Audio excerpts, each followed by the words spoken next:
taking, this is our time. Just breathe, this won't be a hard fight. The truth cash shadows in the night.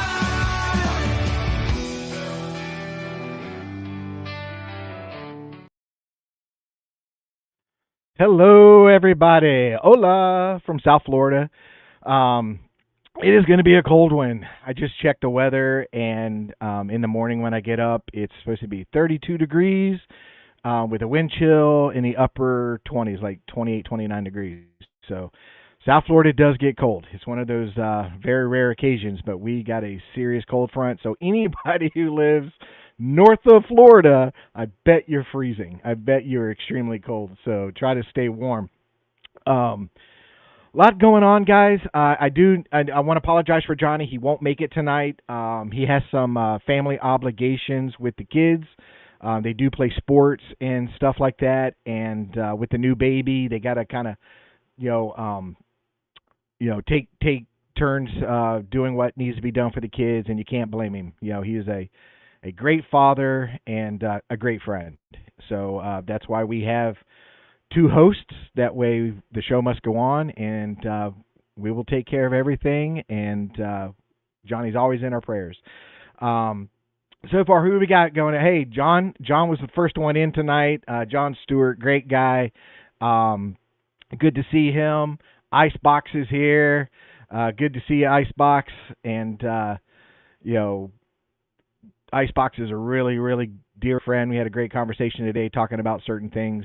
And there's Day Tripper. Hey, how you doing, Day Tripper? It's always great to see you. She says, yep, it's flipping cold. It is cold. Occasionally I step outside and I come right back in. I don't do cold weather, guys. I just don't like it. I can camp in it, but I prepare and I've got everything I need. I got a fire going and every stuff like that and hot coffee and I'm good to go. But to just be out in it sucks. It really does. That's why I live in South Florida, because I like warm. I think if I ever won the lotto or something like that and had to move somewhere warm, I would try to find out the warmest place in the world. Probably move to some island in the Pacific or something. So, but like I said, Johnny won't be here tonight, but we'll definitely keep him in our thoughts. A lot going on. Been busy. I want to do a shout out to a lot of my subscribers on my channel, which is Bigfoot Florida Guy. Been a phenomenal week this week for my channel, and I'm very happy, especially since I haven't been able to do what I've been wanting to do for quite some time. But it's the channel's growing and it's doing well, and I just want to thank the subscribers. Our goal for this particular channel, Sasquatch Redactor, was 500 subscribers for the first year. We got 491. We missed the goal, but we're close. So we definitely would like to at the end of this year, if God blesses us and we have another year, to hit 1,000. So, but that's all in you guys' hands, subscribing and being a part of the show. So, and okay, Frank, maybe we'll mention that when he comes on. So we have a guest tonight. His name is Michael Cook, and great guy. I've gotten to talk to him a couple times. Good guy. I really like this guy, and he's a fellow veteran. And us, me and Johnny, both being veterans, we really enjoy having veterans on the show. He is a researcher. He is an author. Just all around a good guy. He is up in the Alabama area, so I'm going to introduce him to Icebox and have him have a conversation with Icebox, since Icebox does an Alabama football channel and a Bigfoot channel. So maybe Michael can participate in both of those. Just all around great guy. And one of the cool things was, and I have a little clip here, Mike was on a TV program, These Woods Are Haunted, and I will play that quick clip and bring Mike on the show.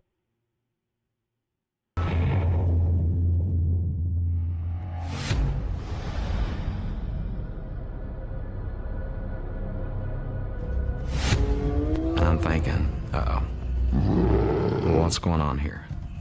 It's flesh and blood that can pick you up and take you away. This could be a potential fatal encounter.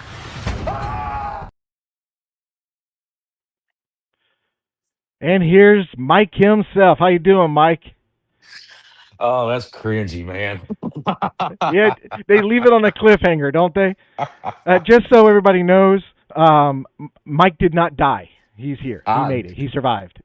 I went out with this girl one time, and her son was we were watching. I don't know why she wanted to watch this show, and we were watching it, and the little boy cracked me up. He's like, I hope they survive. And I'm like, me too, buddy.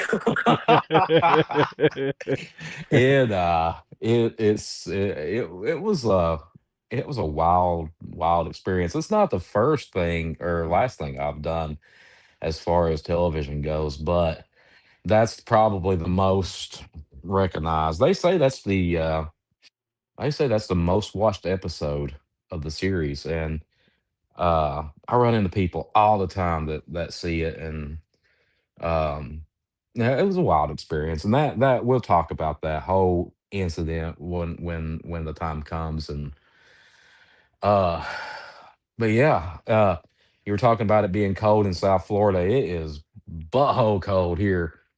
I bet This anybody north of us has got to be freezing their tailbone off. It got up to 40 today, and it was nice. It wasn't bad. I'm from Kentucky, so they haven't been much above 30 in the past few weeks, and they're getting snow and everything else. So I count my blessings on that. But I Yeah, told somebody at work the other night, I said, it's cold here, and they're like, yeah. I'm like, that wasn't part of the lie they told me to get me here. right. Uh, they Yeah, said that the winters were mild. I was talking to Icebox earlier, and he's currently up in Indiana, and he said it was so cold up there, and that they were shutting down roads. I mean, it was cold, and I've lived in North Carolina for a few years. I've lived in Chicago a couple of Yeah. times, two separate occasions in my life. I was in Chicago for, I think the first time was a year and a half, second time was just under a year and a half, and it sucks. It just literally sucks. I understand why crime is so high up north because you're miserable. You're angry. That's you know? that's I have several friends from New York, and they have that. No offense, New Yorkers, y'all have that little attitude, that little personality quirk about you. But I get it. I Mhm. understand 100%. I walked out. I went to the gym this morning, and I walk out, and I just had this look on my face the whole time Mhm. I was at the gym because I knew I'd have to walk back out in it. And, cold weather, Bigfooters know this so well. I haven't gotten a bead on anything down here yet because all I'll do is work. And when I'm not working, I'm working on the next book. And so I'm currently researching, but I'm researching for this next book. And you know, in Kentucky, we'll use Kentucky because that's where I've spent most of my time at. Wintertime fell off dead as far as encounters go. You get one, maybe two eyewitnesses to pop up and say, "Oh, I saw something," I was deer hunting and heard something, or anything like that. But there's a group of us in Kentucky or from Kentucky that theorized that these creatures, their times of year were fall and early spring.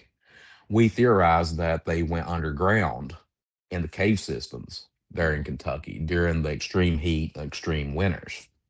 So it would explain a lot if they do go underground and all this stuff. But Yeah, I was no, the talking weather. to David Sidoti earlier today because Mhm. we're talking about this outing that they're having this weekend that I was going to try and make it to. But in that conversation, I made the comment. I was like, "Well, try to stay warm because it's going to be freezing cold." and he was like, "That's the best time for squatching. That's when they're moving. That's when they're out." Which probably in Florida it is because the heat is so friggin' bad. And Yeah. in Florida, it's not only just so hot and so humid that the mosquitoes are so bad. I mean, you can't take a breath in without swallowing a handful of them. So I think wintertime is probably a good time for them. You know what I mean? And to move and get around and stuff. And it's less people. I prefer to camp out when there's less people, so I've tolerated the cold. But and I've had my share of encounters because it was cold. But so there might be something to it in Florida. But they may, who knows? They may hibernate up in north. It's still the jury's out on a lot of this stuff when it comes to Bigfoot. Yeah, We, you can come up with algorithms, you can come up with these patterns that sometimes you'll hit it right on bullseye and have a good prediction of what the next year is going to happen, what it's going to do. And for years, every single one of us, you've been in it for 21 years, I've been in it for 23, and you know as well as I do, for years, several of us would say next year is the year of Bigfoot. We're going to find something that's going to prove everything. And then yeah. the next year comes, and we are no closer. No, I use the Now, analogy golf. You know what I mean? Back in when I was younger, in my 20s and stuff, I used to play golf all the time, and I wasn't a great golfer at all. I enjoyed it, but I wasn't great at it. And I'd have a horrible round of golf. But then you hit that one good ball, and that brings you back next week. You're like, I'm coming back next week. I think it's the same with bigfooting. Is you go out, you can go out 1,000 times and draw a zero every time. But then that one time you go out, you catch a great vocal or you find some great evidence, and bam, you're right back at it again. You know. oh yeah, it's the same with us, and I've used that analogy a lot. We go out 100 to 1,000 times, nothing happens, and we say we're going out 100 times, and this is it. If nothing happens in 100 times, I'm selling everything I've got. I'm packing it up, and I'm never doing this again. And then the way the universe works, you go out for that 100th time, Yep. and you've already taken pictures of all your equipment, and you're going to put it on sale. And at 100th time, you get a tree knock, you get a vocalization, you something happens, and you're like, well, I'm going to take that right back off sale, and I mean, we've been in this stuff over 20 years. That's a career, man. That most people after 20 years start looking at retirement. It's a And long-term hobby. There's no doubt about that. oh yeah, it's a very long-term hobby, and it's a frustrating hobby. But you got to love it. That's why we do it. Mhm. Because it's not only do we love it, we believe in it. We believe what we're doing, and that makes all the difference in the world. I started telling people when I speak at places. I speak at a lot of different conferences and festivals throughout the year, and I tell people all the time, if you think for one moment that none of us have ever just been out in the woods and stopped what we were doing and looked around and went, from an outsider looking in, we do look kind of crazy. Oh yeah, absolutely. There's a lot of times when I'm out there, and I've been stopped by occasionally. Where I go, I don't run into very many people, but they'll ask me, because I got the backpack, I got the chest camera, and all this stuff going on. They'll What ask you me what I'm doing, doing, buddy? and I just look at them. I'm going, I photograph nature. I just leave it at that because, yeah, one, I don't want to draw attention to what I'm doing and drawing people out there and stuff. But two, I don't want to spook them. I don't want them to say, "Oh shit, there's a crazy guy out here in the woods." You know what I mean? And so I just kind of leave it very simple. I just do I nature photography, which I am doing. That is my ultimate goal. And if I get film of Bigfoot, it is nature filming. So I tell people if they ask me what I'm doing, I'm either looking for unicorns or dragons. Yeah. It's actually it saves a lot of argument, and if because they're going to go, okay, this guy's crazy, and they're going to walk off. But I've had instances where I have said, well, I'm a Bigfoot researcher, and then get in a full blown argument in some kind of state park with some guy that he wants to debate what, hey, holy crap, Frank Yeah. Gilliton's on here. I know. I keep throwing those up there to see if you catch on. He said earlier that y'all are from the same hometown. Yeah, Frank and we know each other very well. Frank's got a copy of my book. Um, Yeah, yeah, Frank is a great guy. he Frank. um he is I feel like Frank and I hung out a long time ago when we were kids. Um, yeah, Frank's down your way. And but yeah, no, get in full blown arguments with people that it's coming. I have it Frank, look here, right here. I know you can't see it because it's camouflaged. There it is right there. There's the next book. It it's right here. It's just got to be tomorrow. I'm finalizing everything. I don't have anything going on whatsoever, and the next volume to this crazy project I started on, um, it's coming to a head, and we're ready to start printing. But yeah, get into debates and arguments with people, and I do that. I had a guy come up to me a couple years ago in a store in Walmart, and I feel like I was in the produce section or somewhere. I was minding my own business. I was wearing something about like what I've got on right now. I wasn't wearing anything Bigfoot related. And he walks up to me and goes, you're that Bigfoot researcher. And I'm like, yeah. And he's like, well, I'm gonna tell you why they don't exist. And I'm like, can I buy my peppers? I mean, can I'm trying to grocery shop, and but since you're going to do this, let's go ahead and do this. And for 15 minutes, he sat and told me about how I've wasted my life. I'm stupid. I'm delusional. I'm a liar. And all this stuff. And at the end of it, I went, "Are you done?" And he goes, "You don't have any. Well, you tell me why they exist." And I'm like, "It ain't going to matter. It doesn't matter why I think they exist. You have already determined Hmm. that you don't they don't exist. So to save argument, to save stress, we're just going to agree to disagree. You have a wonderful day." And you know, he's like, "Well, you're not even going to talk to me." And I'm like, 15 minutes of my life I will never get back, brother. Yep.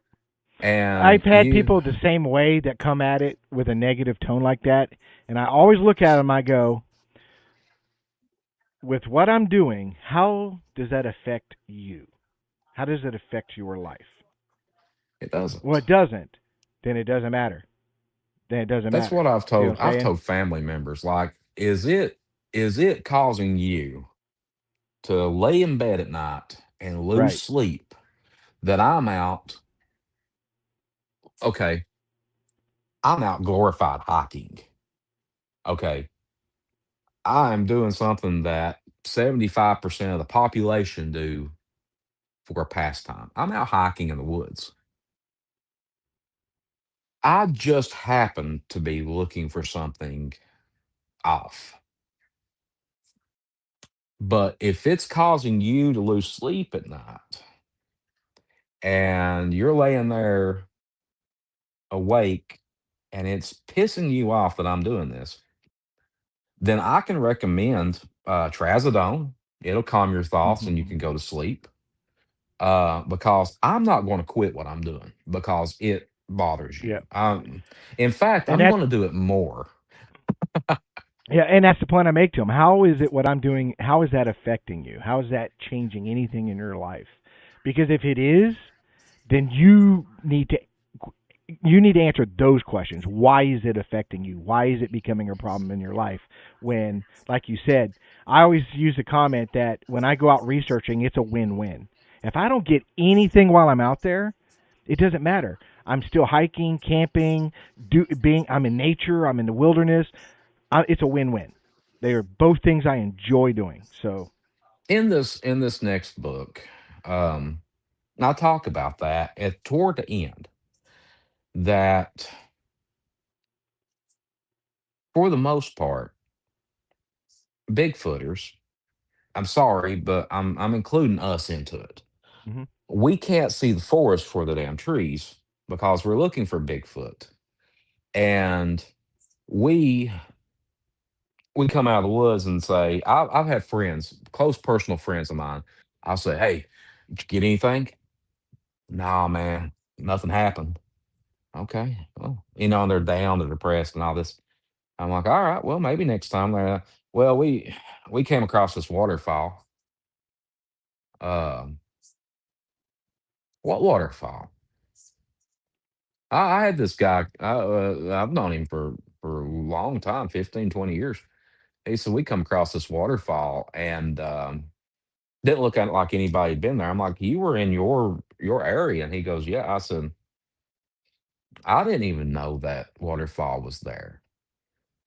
Like you probably were the first people to ever find that waterfall in over 100 years. hmm You found something. You yep, you you experienced something. yep, It wasn't Bigfoot. It wasn't nothing like that. But it was something that you get to do. I know people in my personal life, Rick, that have never been off a sidewalk, hmm that have never been outside of a city park, let alone a national park, or dropped off in the middle of nowhere in Montana. hmm I know people, and they live vicariously through us. Oh, absolutely. And that was one of the motivators when I started a YouTube channel, and I used to say it all the time. Back in the day, that I want them to live through me. I'm going on a journey, and I'm taking you with me. See what I'm Hmm. saying? They see the trails I'm on. They see the wilderness I'm in. They see me breaking brush. When I find something, they see it. Hey, I think I found this. Hey, let's look at this. Because there's a lot of people that can't do what we're doing. Either it be they just live in an area that they have no access to forest, or life is too busy to get them out, or it could be health reasons why they can't get out. And we do it. They can follow us. Just follow us. And today we didn't get nothing, but man, wasn't the scenery beautiful today? You know what I mean? Well, you're talking about health problems. One of my closest friends on this earth. In fact, he is wrote the forward to the next book. Terry Wendell. He's from Rock Hill Bigfoot. Look him up. He's Rock Hill Bigfoot on Facebook and so forth. Um, Terry and we're research partners. We have had some serious stuff go on in the woods in South Carolina together, and um, Terry just recently got sick with a medical problem, and he calls me, tells me what's going on. He goes, "I guess my bigfooting days are limited and all this stuff." And dude, no, get out more. hmm With your heart and everything, you got to get out more, brother. And don't go out and crawl up the Matterhorn. Don't try to tackle Everest, but there's there's nothing wrong with getting out and going. And you just gotta take it a little easier Right. and Take your time. take your time. And sometimes, I know people, man, I know Bigfooters, especially the new ones. And I'm giving you all a hard time now, you newbies. y'all get decked out in tactical gear, and you got your rucksack on, and there's a camera hanging off of every pocket, and you got a parabolic going this way, and you got a parabolic going this way. Your hands are full. I've had more experiences with nothing more than my cell phone in my pocket. Yep. That's I've brought that up And a million times and said with today's day and age, with the technology that we have, and I have an S22 Ultra, which is now 4 years old. The camera on it is amazing, and the mhm, voice recorder on it is amazing. I've caught stuff on the voice recorder that I didn't hear standing there, and that's really all you need. You know what I mean? You I've have got two I've tools got the right there at your order. hand. I've got pre-order for the 26 Ultra coming out. So I'm looking into it. and I just really love my 22. and you can still hear me. I'm going to get off camera. I'm going to show you something. Uh, Here in the last few months, I made a purchase, and I always wanted to get into this, and I thought for sure that I would waste a bunch of money because I'd crash it into a tree or something. And I bought this little doodad, and this is by far no paid promotion, or I'm not being paid to push this stuff at all. But Mhm. that little feller right here is a DJI Neo, Mhm. and super duper easy. It comes with a remote. You hook your phone up to, like it's like a Xbox Yeah. controller, I have a and all drone. I that. fly a drone Yeah, sometimes when I'm out there. I have the DJI Mini 4K. that yeah, Mhm. these things, man, they're awesome, Yeah, and and not breaking the bank. no, no. And the thing is, and I tell people there is no perfect tool. They all have their limitations, but it's a combination of how many tools you have in your tool belt. And I use it for a couple of things. One is I do use it for B footage in some of my research when I put out, a 30-minute video. I'll do some aerial and stuff like that with some music. But if I'm in an area that I can't get to where I want to go due to a canal or a pond or something like that, or very thick, I can launch this thing, fly over there, look around, and bring it back to see if it's a viable area that I should go over to. So it definitely has its things. Now I think the ones that gets me is the ones that have the thermal, or they say, oh, if I ever get a thermal drone, I can prove the existence of Bigfoot in 30 days. Listen, as a person that flies a drone and as a person that deals with thermal, it doesn't really matter.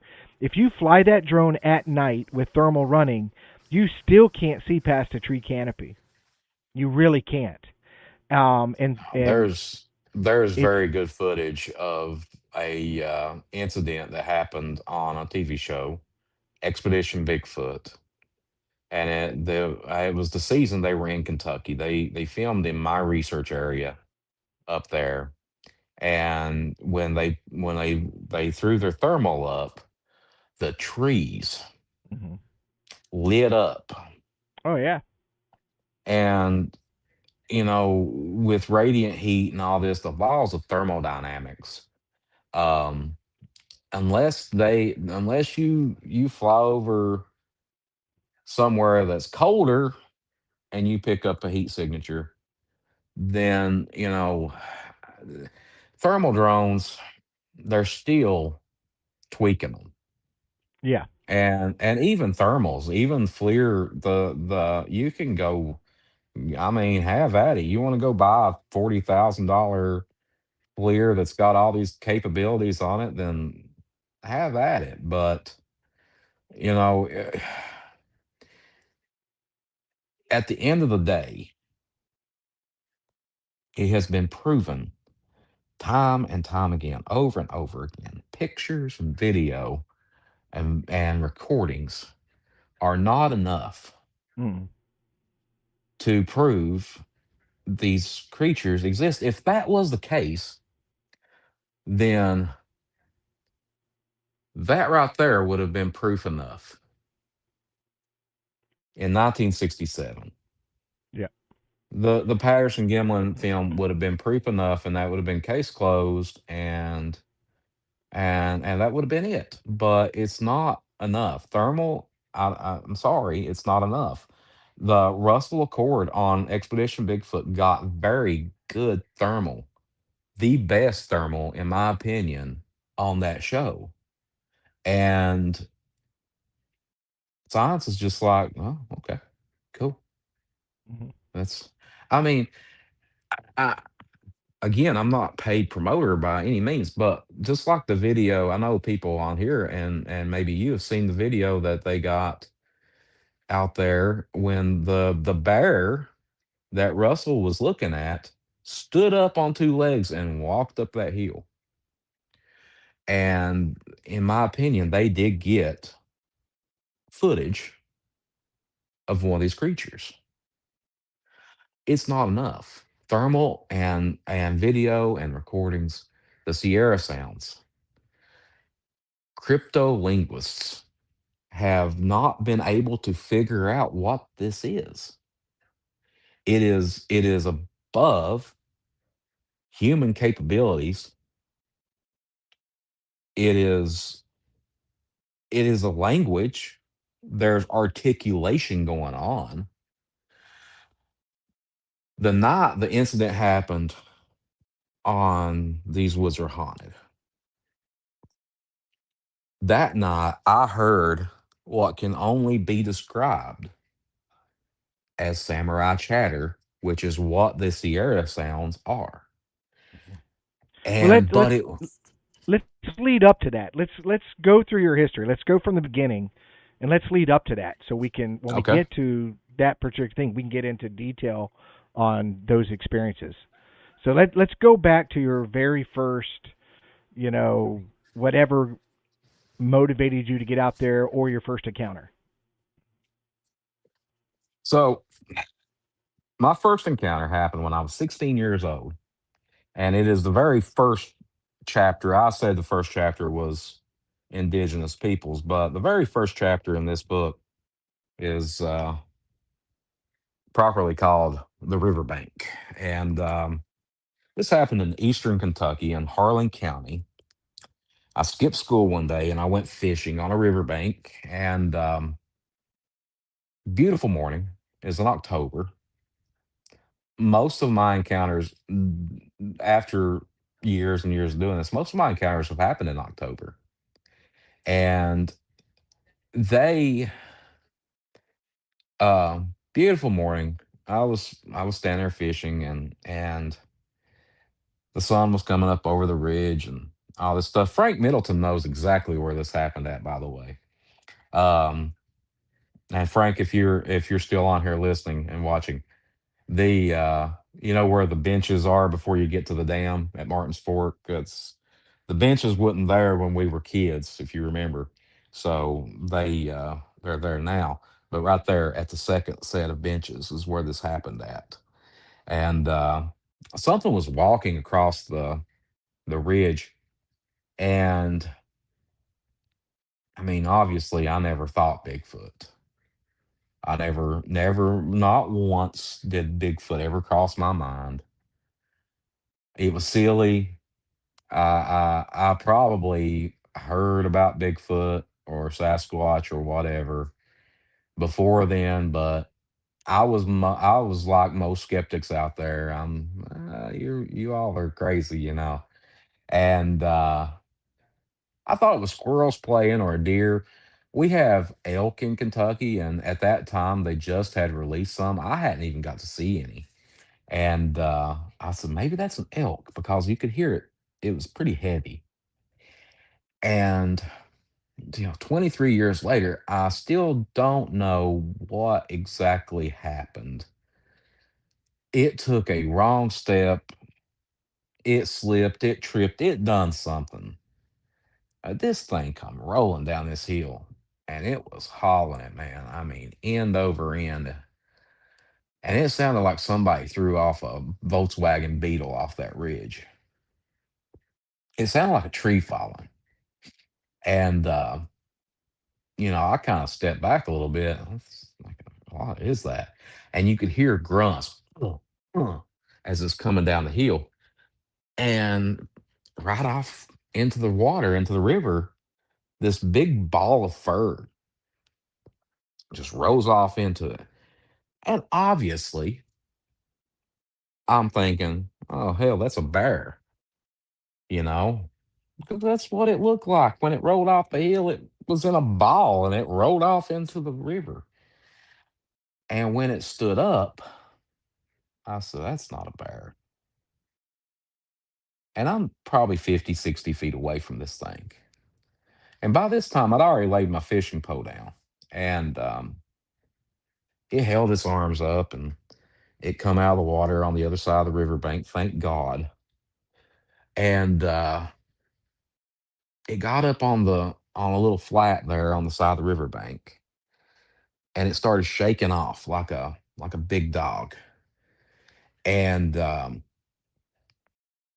it was uh, it was pushing water off of its fur, off its hair.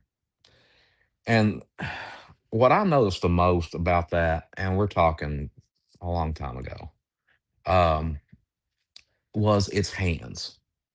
It was very dexterous when it comes to its hands, and it was taking its hands and wringing the water off of the hair off its elbow. And I compare it to almost human like activities. Like it was very human like in its actions. It was just trying to dry itself off. And I've heard other people talk about how they shake like a dog, and that it didn't do that. It didn't do that that day. It could have. I mean, but it didn't that day. They could, but it didn't that day. And it turned around and started walking up the hill from whence it came. I love saying that, by the way. Um, it started walking back up the hill, and I guess I started breathing again because I had held my breath this entire time. And I let out a sigh.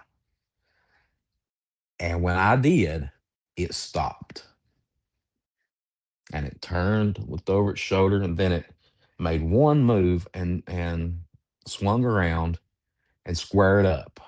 And there we are. By this time, it's 80, 90 foot away from me.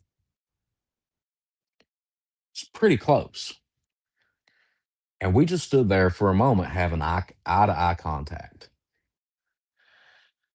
And it would look down at the ground and it would look back up at me. It looked back down at the ground, almost like it was hoping that I wasn't going to be there.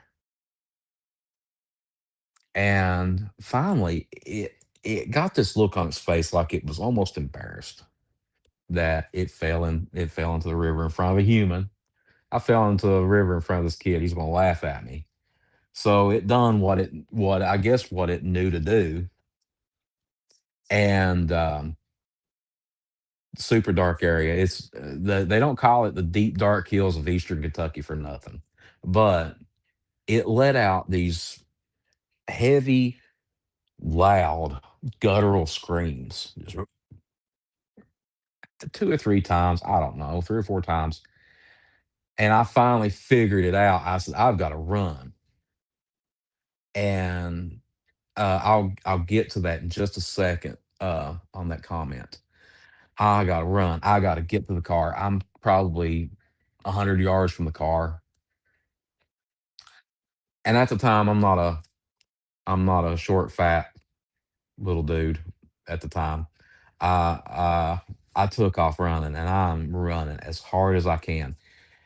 And I guess I was talking to my therapist about this one day, and I said, I heard it running behind me. And my therapist put something in my head and went, you think it was your heart? And I said, holy crap. My heart was beating so hard that I could hear it. And I thought this thing was behind me Hmm. running. And I get to the car, I jump in, I close the door, and it's just like a scary movie, man, from back in the 70s. I'm dropping my keys on the floor and I'm looking around because I know this thing's gonna bust the window out. It's gonna grab me, it's gonna take me up in the woods. That's gonna be it. And no, it would never nowhere around me. It was it had ran the other way, I guess. And so I sat there for a minute and I was trying to collect my thoughts and I started hyperventilating. So I rolled down the window and then I heard it up on the ridge. And I went, okay, let's roll that window back up. And I sat there and no shame whatsoever. I sat there and cried for a minute. I mean, I was terrified. I don't know if anybody's people have been in if you've ever been in a situation where you are so scared, that's the only thing you can do is cry. That is where I was at that moment. And Yeah, a lot of that has to do with the adrenaline dump, that your body yeah, does from the fear. A lot of people either get very emotional or they throw up. You know what I mean? Because that uh, adrenaline dump is so intense. if I had had anything to eat that morning, I guarantee you I'd have thrown up. And I'm driving home. I finally collect myself and I said, okay, I'm driving home and I'm thinking, okay, I've got to tell my parents. I've got to tell my parents what I saw. And then that other voice in my head goes, they're gonna think you're crazy. They're gonna call you a liar. Might even take you to the psych ward. And I'm like, so I sat there and argued with myself that, and I get home and I look at my dad, and my dad's like, he knew that I skipped school, by the way. They knew. I was a good kid. I didn't do this often. And I said, Dad, he said, did you see anything? No. Catch anything? No. Well, we wasted the day, didn't you? Yeah. Rick, for a year, close to it. I couldn't tell you the exact date. For a year, I kept that to myself. And I'll never forget one night I was on the couch. I was watching TV with dad, and we were watching Unsolved Mysteries. And for the most part, that show covered missing people. It was missing 411 before David Pilatus come out with his. It covered missing people. Every now and then it would cover alien encounters. I think Travis Walton's encounter was on there a couple of times. That night in particular was the unsolved mystery of Bigfoot. And my dad said that when Patty, they showed the Parrish and Gimlin footage, when Patty walked across the river bank, I look up and every bit of the color drains out of my face. And dad said, you all right, bud? And I said, Dad, I got to tell you something, and I don't know how to tell you. And he said, well, just tell me. And I said, Dad, I seen one of those. Where? Up on the riverbank about a year ago, Martin's Fork. He said, well, what happened? And, I go through this whole deal about how it was, fell into the river. And then it dawns on me, Rick, that my dad wasn't sitting there laughing and he wouldn't, shawing me off. He was looking at me very intently. And I said, Dad, do you do you believe me? And he went, yeah, I do, son. And I said, what do you mean?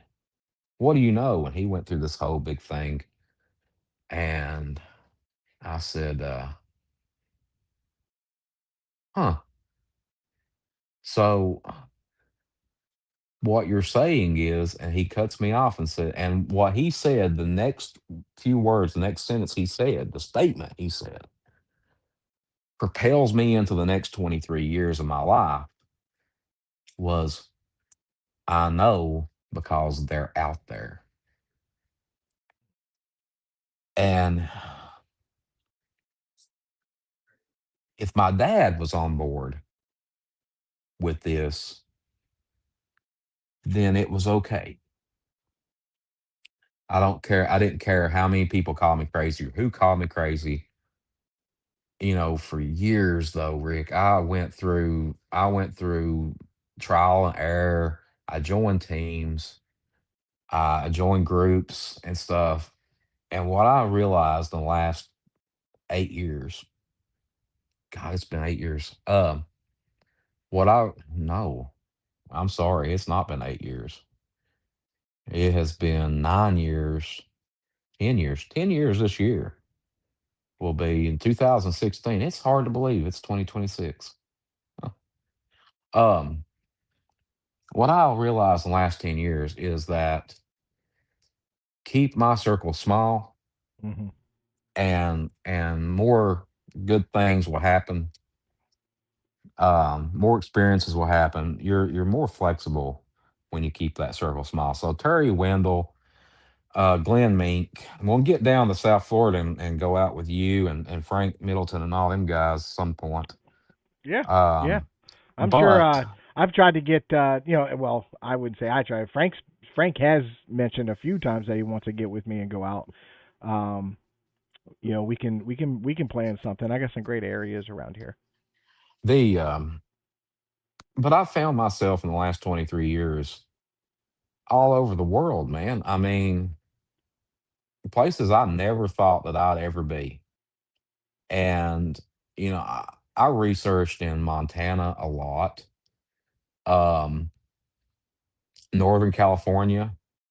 Had a great trip back in 2016 with a buddy of mine. His name was Jeff Ellis, and Jeff has since passed. He died a few years ago.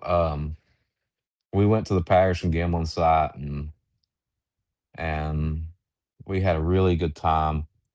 We heard things. We ran into a bear, which was terrifying. Um, but I look at that event that happened when I was 16. There are some days when I wish it never happened, and there's other days that I thank God and the universe that it happened because I never would have had the experiences and met the people that I've met, the good and bad, both good and bad people and good and bad experiences. I've learned a lot and I'm still learning. There's nobody on the face of this earth that knows everything there is about Bigfoot unless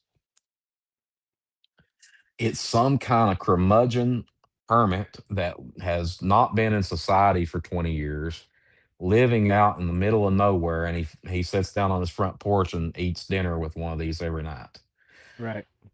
He There's no man. somehow at some level has habituated with them, and they share biscuits and stuff. Yeah. That's right. And 23 years ago, if you would have asked me what these creatures are, I would have given you a matter of fact answer. No argument. Because I mean, we were all at that moment in our life where we knew exactly what these creatures were. I would have said, if you looked at me 23 years ago and said, Mike Cook, what are these creatures? I'd said undiscovered species of primate, nothing more, nothing less. If you would have told me that I was writing a book about the supernatural and the woo aspect of Bigfoot 23 years into the future, I would have laughed at you. I would have never thought that. So, and I kept that mindset that these were some kind of primate. And until 2015, 11 years ago, Glenn Mink and I were, we, So people from Kentucky, and if you want to look at this, you're more than welcome to go there. It's called the Pinnacles of Berea. And Glenn Mink and I had been researching in the Daniel Boone for a while, and we were looking for with hunting season and stuff like that, man. It wasn't only hard to get out and research, it was dangerous.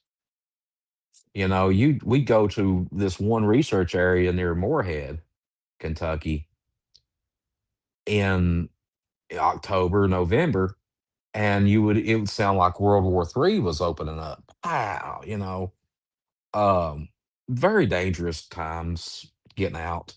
So we looked at this area, and this particular place is called the Pinnacles of Berea, and is maintained by Berea College. It is now owned by Berea College, and they do their forestry training there and stuff.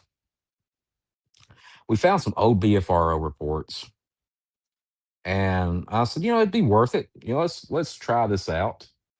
So the latter part of 2014, we got a game plan, and in 2015, we hit it head on, and we went in there, and for months, man, we would be in there every single weekend, and this is not at all a stroll in the park.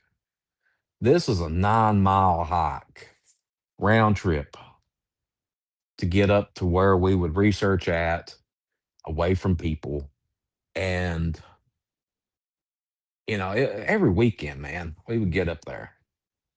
And it was November of 2015, around the first of the month. We were up there, and think it was on Saturday or Sunday one. And at the top of this mountain where the trails butt up at, it's called the Crow's Foot. And the trails are literally the Crow's Foot. You got a trail coming this way, and then three trails that split off. One goes to the left, one straight down the mountain, one goes to the right out to the west part of the pinnacle. And Glenn and I were having a friendly argument about how are we going to get off here. We want to, because left and right's going to be longer. We go straight down the mountain. It's a little tougher, but we'll get to the car pretty quick. It cuts the trip in half, just going straight down the mountain. And so we're standing at the Crow's Foot, and we're talking about this. Glenn's wanting to go off to the east. I said, let's just take off right. We're done, so let's just take off down the trail, down the mountain. And he starts walking toward the east, and I said, okay, I guess I'm following. I guess we're going to the east. I guess that's where we're going. And we get a little bit out through there, and there's this big long straight on the trail, and up way ahead of us, way up there was something in the middle of the trail. And Glenn goes, hey, you don't see that every day. So what is that? He said, it's a looks like a bear. And we stood there for a second, and all of a sudden this bear stands up. And him and I both look at each other like, oh, that's that. And he was about 6 foot tall, kind of lanky, kind of skinny, and it took off running on two legs. And we done the one thing you're not supposed to do. We ran after it, guns a blazing. We had our cameras out and everything. And we get up there, and you could see where it went through the leaves and stuff and kicked up leaves. And we get to this, we followed it around. We get to this one part, and you could hear it moving in the foliage. So I get my camera out and I'm standing there filming and I'm trying to find it in the viewfinder and everything. And I'm like, I said, Glenn, I think I've got it. I think I've got it. He said, which one are you looking at? What do you mean? He said, look to the left. And I looked to the left and in the camera footage, Glenn has the footage. I think I've got it on Google Drive. In the camera footage, you just see my camera drop. And I'm standing there staring straight at it's a Bigfoot and the little Bigfoot. And they're pretty close. They're 35, 40 feet away from us. The little one is kind of bobbing back and forth looking at us, but the big one's not moving. He is staying straight. He's got his fist clenched, his chest puffed out, very primate like. And he is locked dead on us, Rick. And I said, I'm sorry, folks. I said, oh shit. We might not be able to tell this story. And Glenn said, what do we do? I said, don't look them in the eyes. I know that. Don't ever do that. Don't ever look. I don't care if it's a Bigfoot, a lion, a big Hmm. dog. Don't ever look at anything like that in the eyes because you challenge them. And I said, just start backing up. And we started backing up. And when we started backing up, they started backing up. And then you hear stomping and going on, and they just disappeared. Like they just poof, gone. You could hear them stomping down the trail. The big one was mumbling, almost like it was giving the little one hell. Like you are so stupid. I can't believe you've done this, you know. And Glenn and I guarantee you, we stood there for an hour just looking at each other. Like this happened. Like I went. This was How, 2015, huh? let's go back to the first sighting and this sighting and talk about their size. Give us a description of their size, heights, widths, anything that So you can give us on what they look like. I went back to the original site that I had my first encounter with. Frank Middleton can attest to this. Um, went out. I I went out in the summertime, and I know that water and the rivers they fluctuate. So that's you're not going to tell me nothing that I don't know. Uh, for those who know more than me, I went out in the summer because I'm not getting in cold water. I hate cold water with a passion. Um, I get this attitude if I wash my hands and the water doesn't warm up in time. Um, so I walk out into the river about where this thing fell into, and it was up to my chin, the height of the river. So estimating by that, and I could give you the dimensions, but I'm telling you this is how I know how tall this thing was. Estimating by that, I am 5'9". Okay, so that means that my chin to the top of my head is around 7 inches. So drop that down. It's 5'2" right there. It was up to its chest line on that Bigfoot.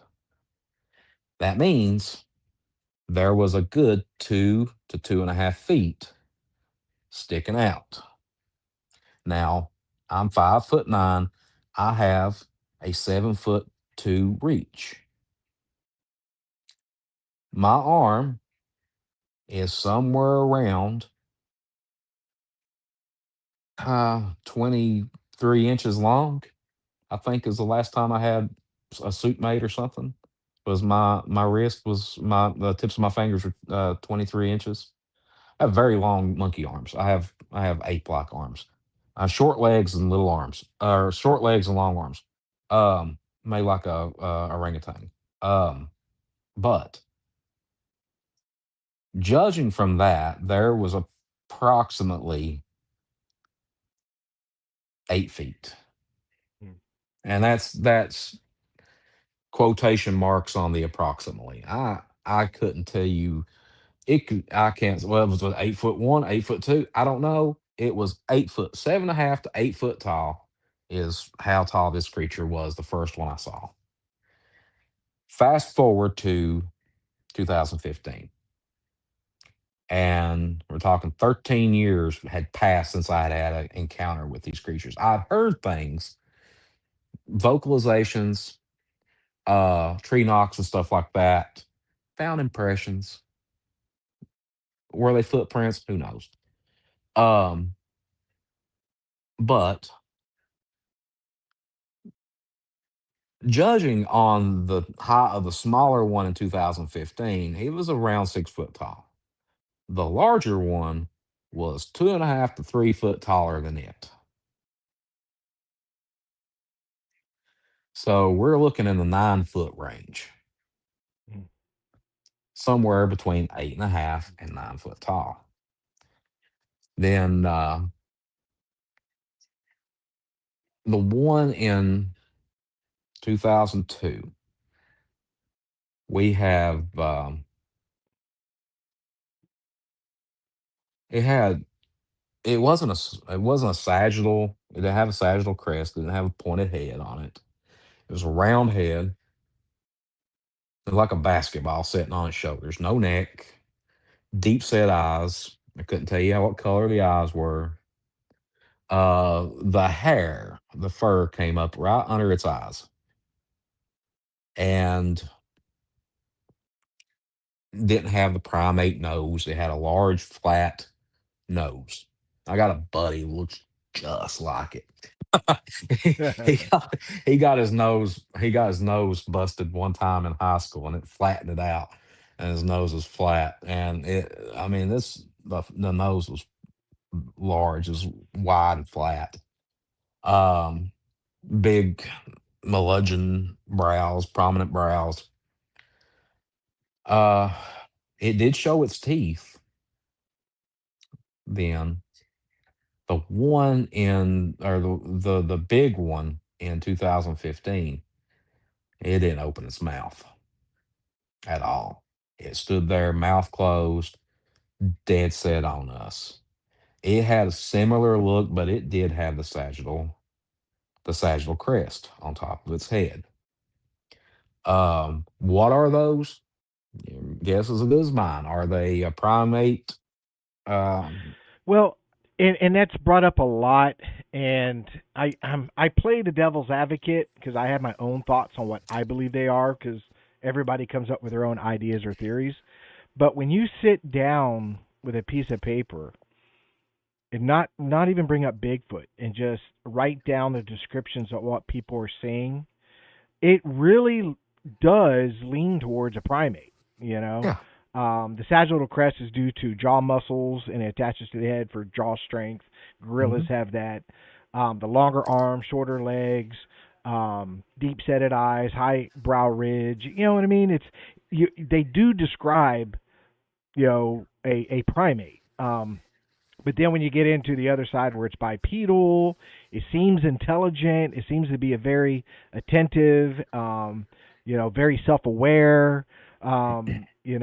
It's doing things like possibly building structures or whatever. So there's an intelligence level. So that kind of brings in a more human aspect of it. See what I'm saying? So it's one of those things. Until we have a body on the table and we can analyze this thing or somebody's going to analyze this thing, there's always going to be some very, very big unanswered questions. Well, and I'm so glad you brought that up with unanswered questions. So, like I said, you know, years prior to this incident in 2015, leading up to this, I would have said undiscovered species of primate, nothing more, nothing less. So, about 2 weeks later, we waited until the leaves had completely fell. And Glenn and I went back in there to do.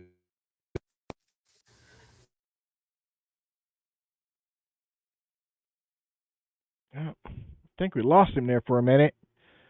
If you can hear me, Michael, we're not seeing or hearing you right now. I don't know if the audience can see or hear you, but I'm not seeing or hearing anything. So hopefully, try to go out and come back in and see if that helps. Oh, there you are. We lost you there. Uh, yeah, I know. My phone. Somebody called me. Um, Ah, yeah, that the happens. but the so we went back in there and uh, we're going to hang on 4 and 3 off.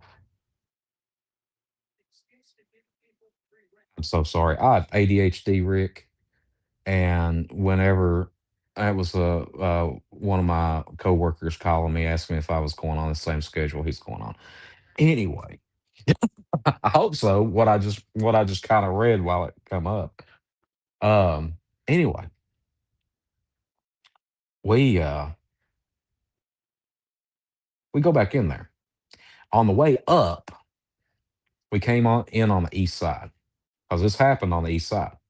On the way up, we placed a trail camera, and so we put the trail camera out. We go back out there. We do our recreate. That's where we figured out that the bigger one was about 9 foot tall. We took video and pictures and everything, done our due diligence as researchers. And we went out to the lookout. You can see everything out there. If you watch the TV show, you hear me say, you can see everything. Yeah, you can see everything out there. It's where the mountains meet the bluegrass in Kentucky. Beautiful. So we sat out there and watched the sunset. We came back out. We had our lights on. My light, it was rechargeable, and I did not charge it. And it started blinking. And I said, Glenn, I'm cutting my light off. We'll use yours. So I'm walking right beside of him, and it's pitch black dark by this time. And we get out around the area that we had this encounter 2 weeks prior. So coming toward us was what we thought initially was another hiker.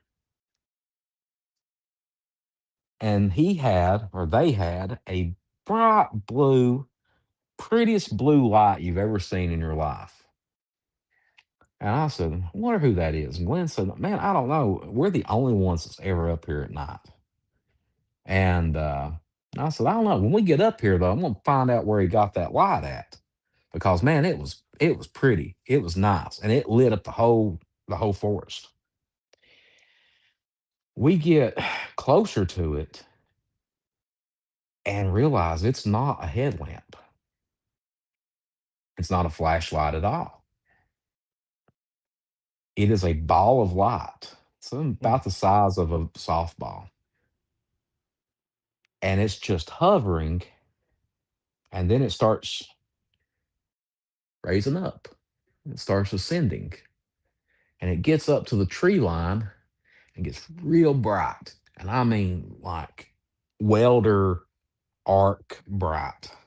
And we're like, God Almighty. And it just burst. No sound, no nothing. Just poof, that's it. Hmm. Leading up to this, you could hear crickets and forest, normal forest sounds. And I said, Glenn, did you just what was that? He goes, man, I don't know. I said, have you ever seen anything like that? He goes, no, I've never seen anything like that in my life. And I went, cool, cool, cool. So we're on the same page. When we get up there to where this light was, and like I said, we're doing our due diligence. We're not getting overly excited. I'm looking around, thinking, it burst like in a bright flash. There's got to be something here.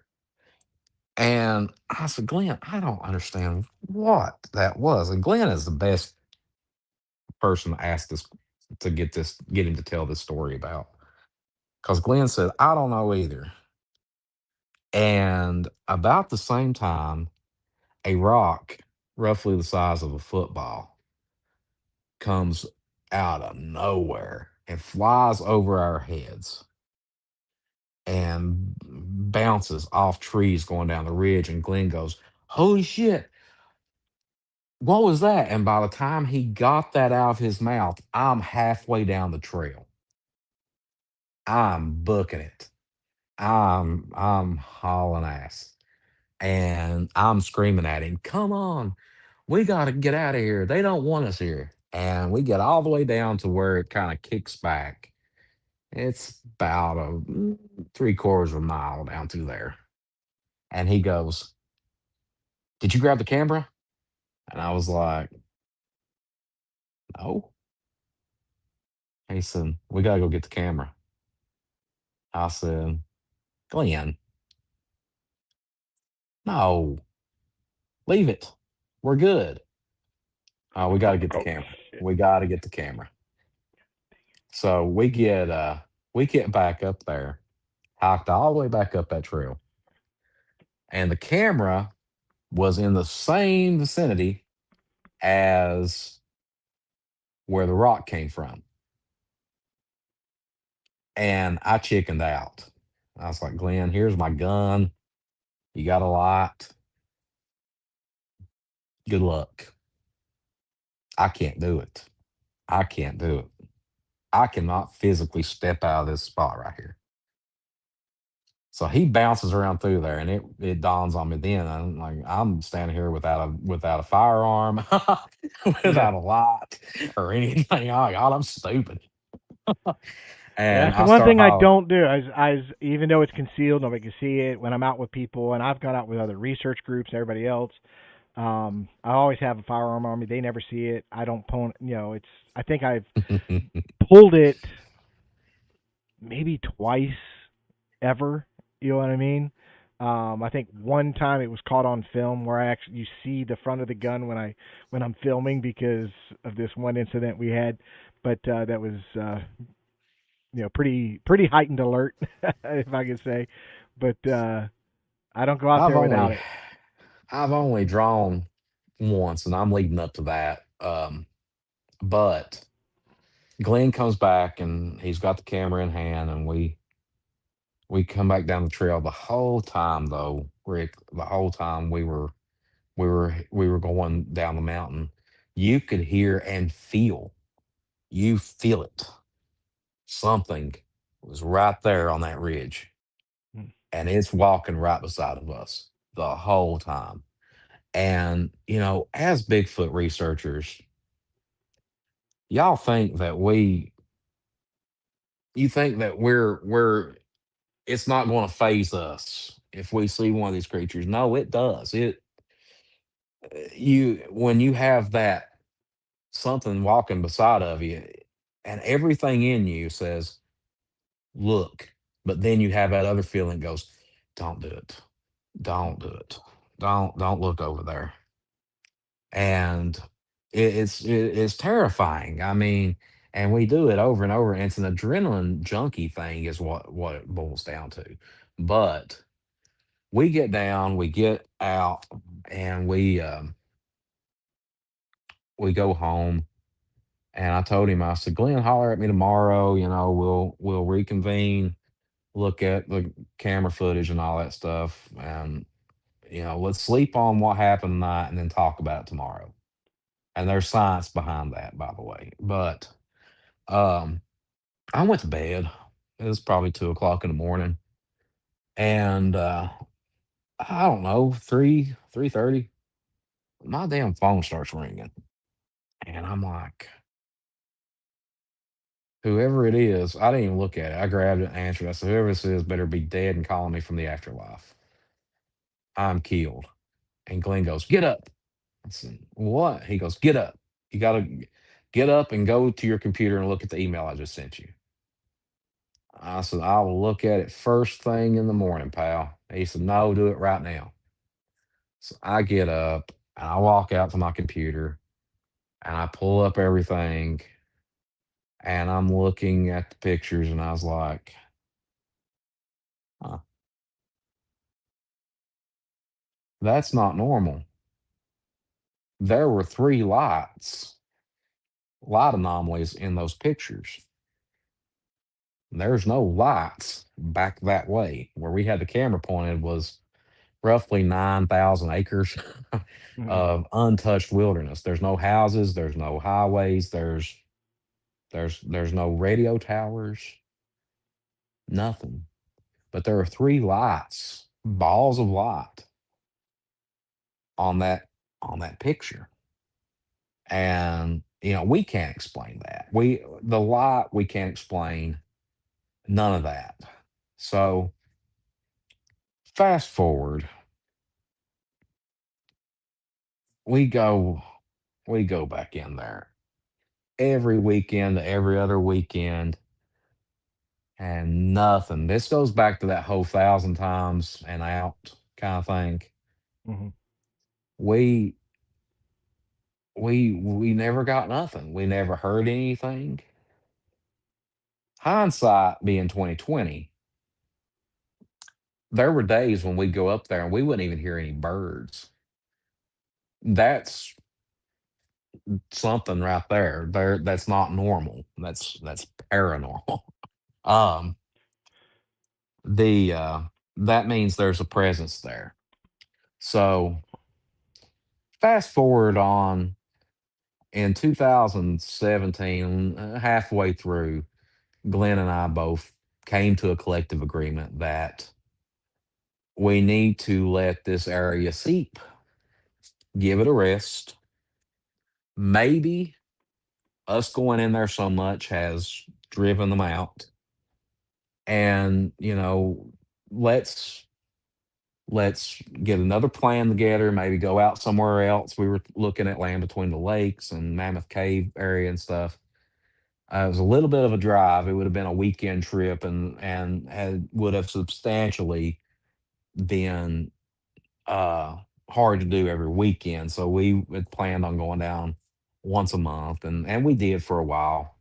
Um Saw a bunch of lights in the sky in the land between the lakes. Didn't have any Mhm. Bigfoot activity happen, but the skies were they were I don't know if they were satellites or if they were airplanes. I know they weren't airplanes because I didn't see the blinking lights. But anyway, in 2018, I start dating this girl, and Now, is this leading up she to the one that was on the These Woods Are yeah, Haunted? Okay. yeah. Okay. You want me So you I want me to start play that promo again before you get yeah into it? yeah yeah yeah play it. All right, let's play that again for those of you that didn't see it the first time that came in late. This is the promo here. Let me pull this up. Where did I put it? There it is.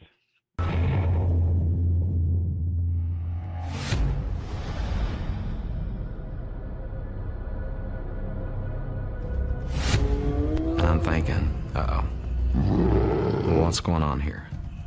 It's flesh and blood that can pick you up and take you away. This could be a potential fatal encounter.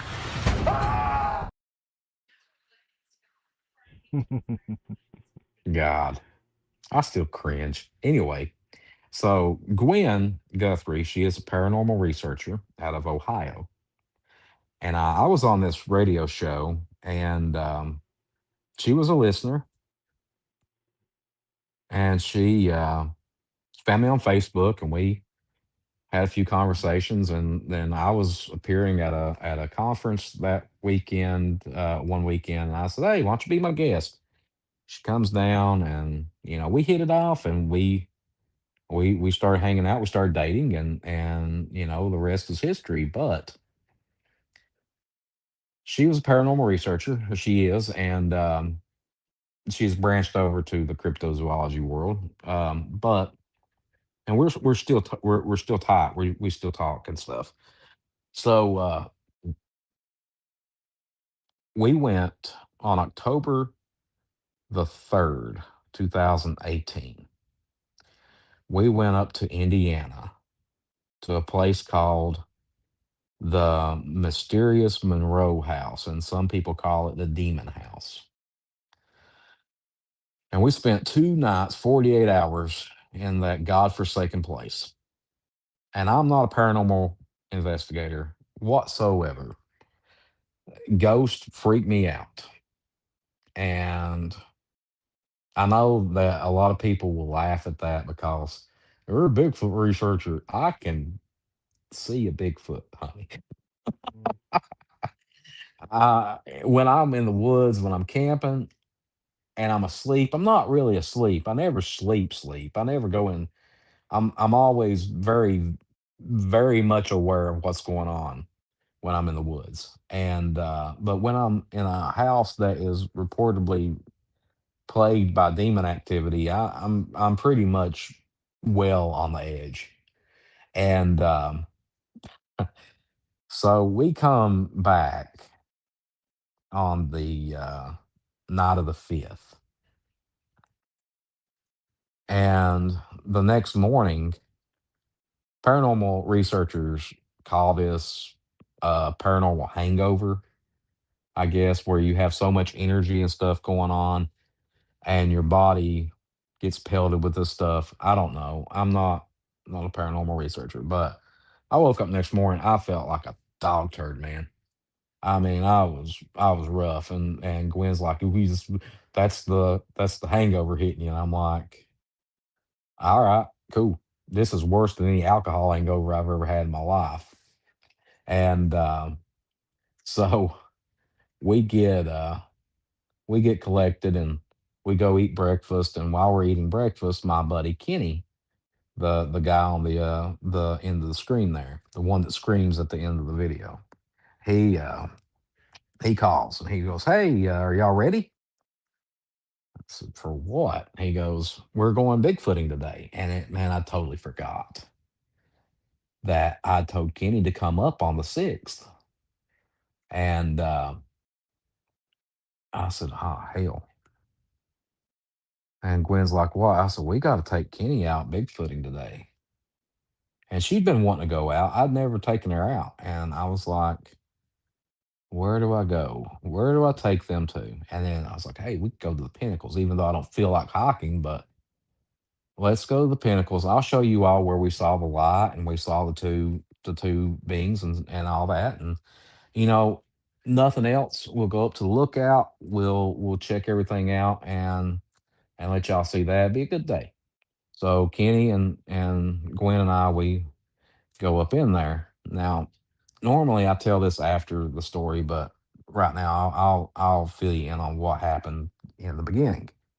I had my phone plugged up, 100% charge coming out of the car. Uh, we got maybe halfway up the first little stretch, and I felt it vibrate in my pocket, and I thought somebody texted me, so I grabbed it out and I was looking, and it was the battery warning. I had no battery. Mm.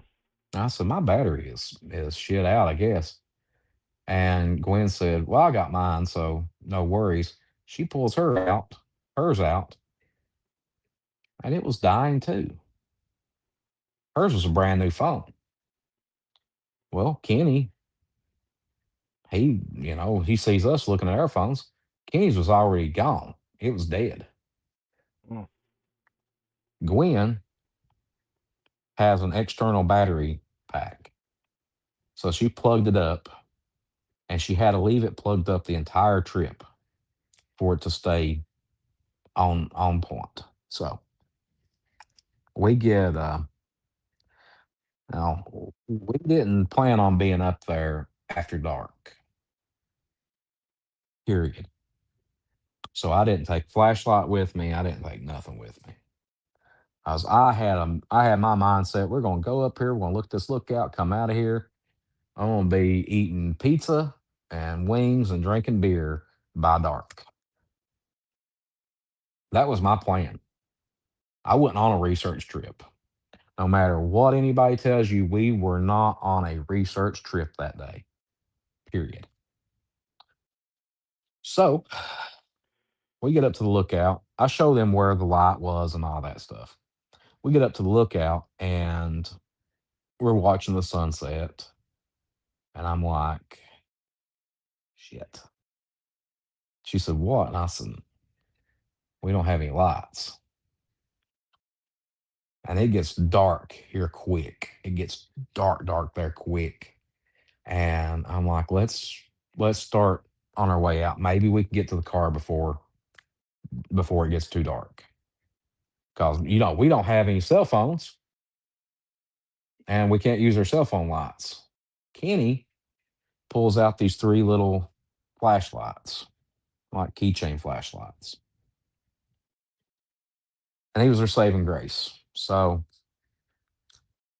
we get to the crow's foot and I said, listen, the as hard as it is,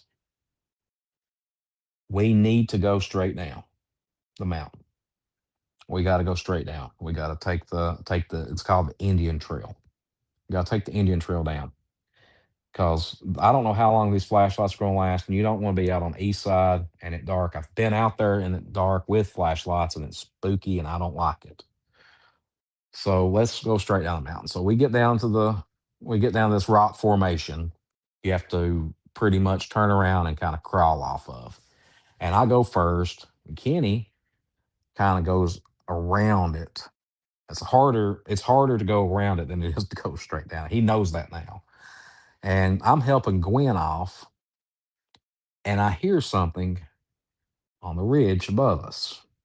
And it wasn't real loud. It was just subtle enough that I heard it, but Gwen and Kenny didn't. And I thought to myself, that sounded like a footprint. It sounded like a footstep. So I let them go kind of in front of me a little bit, and I was listening, and I'm walking with my left side. There's a reason for that. I'm this ear right here is for decoration only. It don't work anymore. So I with guns and loud music and all that, I guess my hearings went. But I hear something walking beside us, and I stop, and I heard it again, and it made two or three steps after, and I said, "Okie dokie." It's not a bear. It's not a deer. I went down the list and I said, we could. I didn't go automatically into Bigfoot. I said, we could potentially be dealing with something here. So I walk up to Gwen and Kenny, and I didn't alert them by no means. I said, let's step it up a little bit and get on down here where it's flat. Because by that time, my knee and my hip was killing me. And I said, we get down here, we'll in my mind, I'm thinking we'll get down here and we'll try some stuff. So we get down to this little dip. On the TV show, you think we're miles away from our cars. We're not. We're less than 1,000 yards at the very most, 1,000 yards from our car. And I said, guys, y'all have been hearing some stuff out here, ain't you? And they said, oh yeah, yeah, we've heard footsteps or something. Okay, what do you think that is? I don't know, but there's one way to figure it out. And I grab a tree branch, and on the TV show, it shows me smacking a tree three times. I don't smack it three times. I smacked it once, and there's a reason why I smacked it. I've smacked it, and the tree branch broke. But when it broke, it went pow real loud. And instantly, right there on that ridge, hi, right back at me. And I look at Kenny and Gwen. I went, we got something. I knew it. I felt it in my soul. I felt it in my belly. And I said, Gwen, get your camera out and start recording her phone. So she's got it plugged up and she's recording. And Kenny goes, what was that? I said, well, Kenny, it's what we came for. You all wanted a Bigfoot experience, and this is what we're getting. We're the only people here. There's nothing else in the woods that can do that. So this is what we're dealing with. Kenny starts, in so many words, freaking out. And he's like, I'm going to run. And I went, you better not. Don't run. Your number one rule is don't run. These things are predators. You set them in motion, every one of us is going to lose that race. Do not run. Gwen crouches down in to the ground and draws a symbol on the ground. She had Native American lineage. And she said it was for protection. And I told her, I said, Gwen, I don't know exactly what we're dealing with. Well, you're a Bigfoot researcher. I am, but I don't know what we're dealing with. I don't know what these things are. They might look at that symbol and laugh at you. I don't know. I have no idea. She says, I'm okay. Just leave me alone. I said, okay. So I go back over to Kenny. I get Gwen's phone, by the way, and I'm holding the camera. And she didn't have any storage on her phone. So she was doing a YouTube live, but had it set on private where nobody could see it, and it would automatically record over on the YouTube. So for somewhere around, I think it was 53 minutes, you could hear these things walking around us, and they were taking their hands and smacking the trees. And a terrifying experience. And I finally go over to Kenny and I put my hand on his chest. And it was cool. It wasn't cold. It was cool out. But I could feel Kenny's heart beating. And when I pulled my hand off, you could see my handprint from the sweat that Kenny was sweating. And I said, Kenny, you good, bud? And he goes, no, man, my chest is hurting. We got to get out of here. I said, we got to get out of here. Yeah, I've pushed this too far. So I walk up to Gwen and I put my hand on her shoulder and I said, honey, we got to get Kenny out of here. And I didn't think she heard me. And I shook her and I said, Gwen. And when I did, something came running toward us. And I mean, it was mad. And it stopped right outside that flashlight range.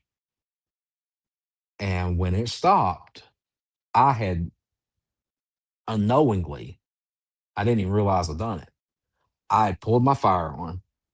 Gwen had moved from her circle behind me and was hugging the back of my leg.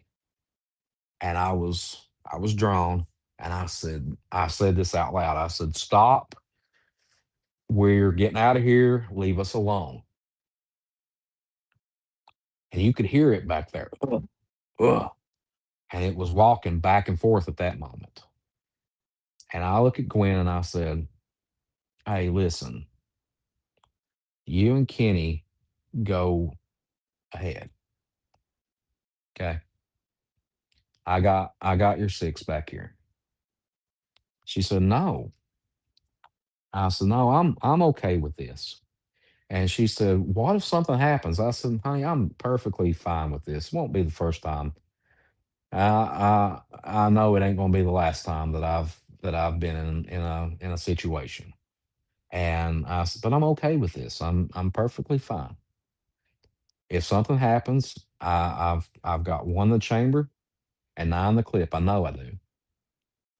It will know that I've been there. But if something should happen, forget what I said about running. Run as hard as you can. Get to the car and get out of here. Then call 911. But don't say Bigfoot. Yeah, you don't want to do Uh, that. they won't come. So her and Kenny go in front of me, and they're approximately 15 yards in front of me. And in my mind, we were talking about mind speak earlier. In my mind, I'm saying, I'm like, listen, I don't know if any of this is real. As far as mind speak goes, I don't know if any of this is real. But if you can hear me, leave them alone. I put them in this situation. Um, I'm the one you want. And it was almost like I felt something behind me. And I turned and looked over my shoulder. And when I looked over my shoulder, I seen the silhouette of one take one footstep, one one step across an 8 foot trail. Mm. And I went, all right, that moment is past. I think I am going to get up here to these guys and we're going to get the hell out of here. And like every bit of the bravery and every bit of all that kind of left. And I said, all right, it's time to go. And I walked up to them. I put my hands on both their backs and I went, don't run, but you got to go a little faster. Let's step it up. So we get down. There's a shelter house there. It's got like a bathroom and stuff. It's got a tin roof on it. And there's a lot. So I said, okay, we can see now. We're good. What y'all thinking? I wanted their initial thoughts. I wanted what they were thinking right then and there. And Gwen said, well, I mean, what else is there to think? These things are real. And Kenny goes, yeah, no doubt in my mind, Bigfoot, there is such thing as Bigfoot. And I said, that's all I wanted. That's all I wanted right there is y'all to acknowledge that. And then the moment passed again when rocks the size of softballs started coming out of the sky and hitting the shelter house and hitting all around us. And that's when we ran onto the car. Mm. We still have his camera going. We still have his phone going on YouTube Live being recorded. And we get right there at the car, and all of a sudden, up on this ridge, we hear, ooh, and they sounded off all the way up that ridge, man, all the way up to the top of the mountain. And I look over Now, at Gwen, but is there any place that anybody can see that footage that y'all did that night? let me finish this. So we get the I look over and Gwen is holding her phone, and I went, "Holy crap!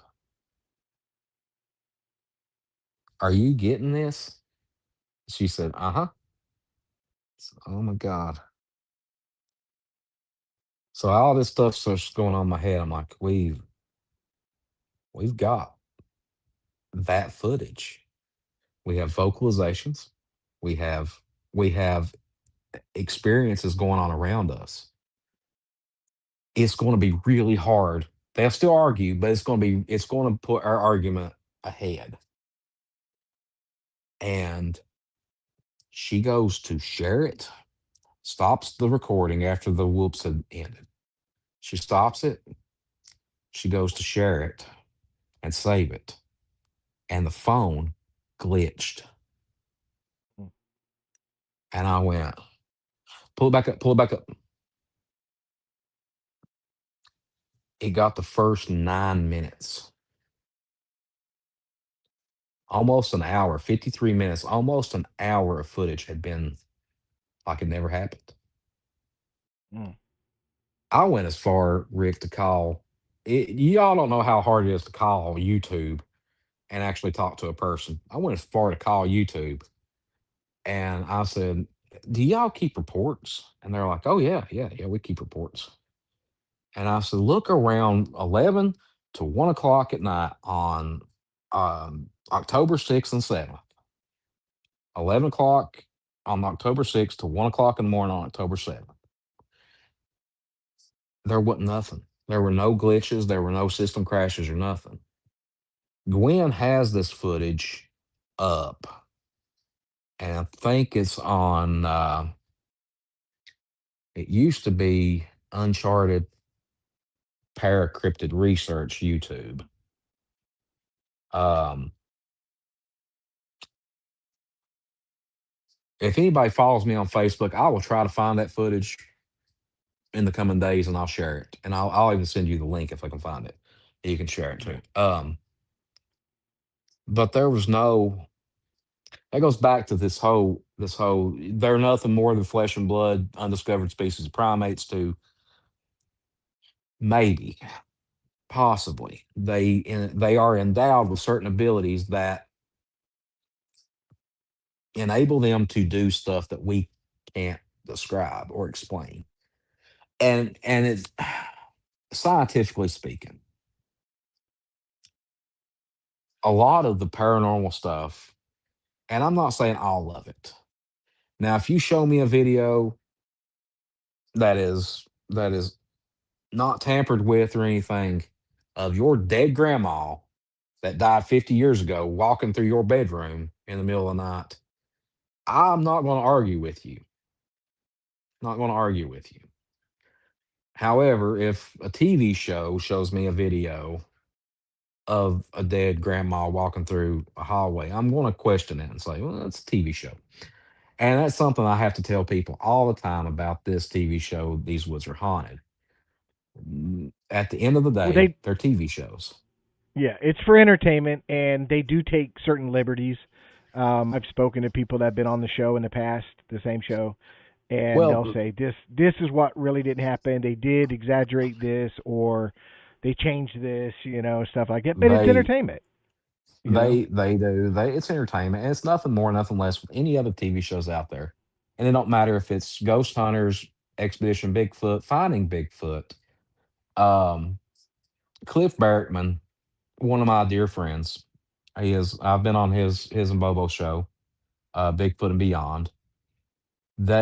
I've known Cliff for 20 years and Bobo the same. They'll tell you firsthand, you can't find Bigfoot with an army of production people. You can't Right. do it. When there's flashing lights and cameras and everything going on, you can't do it. The people that are going to find Bigfoot are the no names. They're the people that go out in the woods with their cell phone. Oh yeah, People that spend, I've discussed that many times. It's happenstance. You know, what I mean, you're at the yeah, right place at the it's right all time. happenstance. And it's Every bit that of it is. fisherman, it's that hiker, it's that biker, it's that jogger, it's somebody riding down the road and it runs across in front of the vehicle. It's just happenstance. You know what I mean? And it is. And with Bigfoot, the questions are far more than the answers. And with these books that I've been working on, this one in particular, this was the introduction. This is volume one, and you can find this on Hanger One Publishing. You can type in Hanger One Publishing, Michael W. Cook. It takes you right to my author page. I Yeah, we'll think go it's over that in just on. a sec so everybody will know. Let's see here. Um, I'm trying to find. There it is. I'll put that on the screen so everybody can see it. it it So where can you people know get it? oh, they can get it on Hanger One. If you Google the Bigfoot Volume One Michael W. Cook. You will there's I don't know how many sites have it now. Barnes and Noble. Um, this book, it's always going to be like my favorite. I guess, because it's my first one. I worked on this for 7 years. I started this 7 years ago. And it says on the back cover, what happens when a teenage fishing trip becomes a life altering encounter with the impossible? Right. At 16 years old, Michael Cook came face to face with something that would forever change his understanding in the wilderness and launch him into a decades long quest for answers. The Bigfoot takes readers from breathtaking journey from the misty riverbanks of eastern Kentucky to the deepest reaches of scientific inquiry. Drawing on ancient indigenous wisdom, controversial evidence, and cutting edge technology, Cook invites you into a world where the line between legend and reality blurs with each unexplained footprint. Why do consistent why do consistent descriptions of this creature persist across cultures separated by thousands of miles and hundreds of years? What happens? What explains the startling patterns that seemingly unrelated encounters? And perhaps most importantly, what happens when scientific methods collide with experience that defy conventional explanation? Between these pages lurks a mystery larger than the creature itself.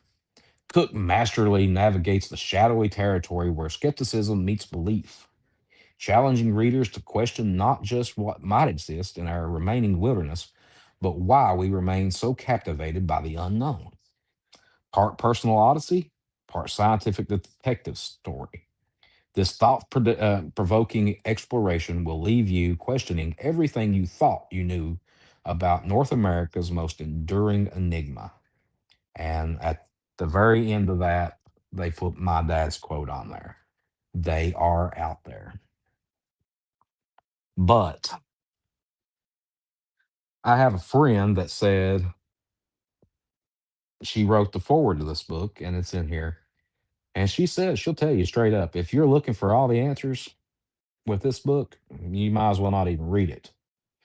Oh I don't yeah, I mean answer it. any I don't answer anything. I present the arguments as to what these creatures are. And when I sat down with Hanger One Publishing, they said volume one. That means there's going to be more volumes. I said, well, there's at least going to be a volume two because I cover a lot about flesh and blood undiscovered species of primate in this book. I'm leaving out arguably half of the argument about what these are. When I wrote this book, I wrote both books together and I took out the supernatural and the woo out of this book. And I've pieced it all together on the second volume. I was originally going to call this book, the next book, The Bigfoot Volume 2, spelled with two O's, and have woo kind of discolored and leave it at that. But the first chapter in this next book that's going to be out in very, very soon is called Beyond the Footprints. And I think that was, I think that is what we're going to call this next book, The Bigfoot Volume 2, Beyond the Footprints, because I go into all the supernatural theories, the Nephilim, the uh, interdimensional beings, aliens, um, the original inhabitants of Earth. And the fact of the matter is, at the end of this next book, here's a spoiler alert. At the end of the next book, I do come together and say, okay, you've read volume one, you've read volume two. Good job. We don't know what we're dealing with. We have no idea. Hmm. All these descriptions of these creatures point at a primate. Um, but then cloaking, mind speak, turning into lights. Don't explain that. There's no primate on Earth that does that. Um, on Earth. And I never really tell people what I believe they are now because I don't know. I think they are flesh and blood, born just like everything else on this earth is. But I do think that they are endowed with something that we can't explain, which humans are too. Psychic abilities, um, the remote viewing, and stuff like that. The CIA and armed forces done experiments that have proven that that stuff is possible. It's plausible. But what are they dealing with? You and I were talking earlier. I'm a firm believer that animals communicate telepathically. I mean, I know for a fact I've had dogs that one will be in a completely different room and the other one will be laying on a couch, and you sneak a snack to the one on the couch and he telepathically says, "Hey, get snacks in here." Yeah. And the other one Yeah, comes running. that was one of the Oh, arguments I had with Ron Moorhead when we talk about mind speak, and this is a long time ago on a podcast. We were having a supposedly it was supposed to have been a debate. But anyways, and he brings it up and I say if it's possible for mind speak, it would have to be interspecies. mhm. Dog to dog, cat to cat, monkey to monkey, or whatever. I don't think a monkey is mind speaking to a cat. A cat is mind speaking to a bird. See what I'm saying? No, I It don't would think have to so be either. interspecies at best. But Well, like you you know, said, you the take dog. like you take the twin experiments that they were doing years ago. Um, one twin, you take what was it, identical twins, and you poke. I watched one video a long time ago where they took a stick pin and poked one twin in the hand, and the other twin that was in another Hmm. building could tell Oh yeah, you that their twin was getting poked in the hand with something. yeah. And they I'm would an identical show twin. them, I'm an yeah. identical twin, So and you know what your brother's doing. well, kind of off the Bigfoot subject, and I'll tell you one of the accounts. It was just really weird. I was stationed in Japan at the time, and my twin brother was in Greece. Okay, we were both in the military. He was in Greece. I was in Japan, and it was really weird because I got up that day and I didn't feel right. I felt this overwhelming anxiety. This something's not right. Something's not right. So I went to, and back then I was in the military in the 80s, early 90s. We didn't have cell phones. There was no internet. There was no email, stuff like that. So you had to find a payphone and call collect from Japan, which is very expensive. But I called my mom, and because something kept telling me call home, call home. So I called home, and then she was frantic on the phone. She's like, we've been trying to figure out how to reach you. Your brother's been injured. He's been hurt. He's okay. It's not, he's going to be okay, but we just want to let you know that he had got injured.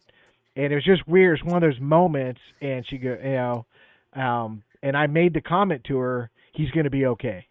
I said, he's going to be all right, But what it was he was at the time he was in a Seabees, and he was up on a scaffolding on the side of some metal structure, and he was sanding with a wheel sander, and it caught a bead from a weld, and it kicked it back into his face.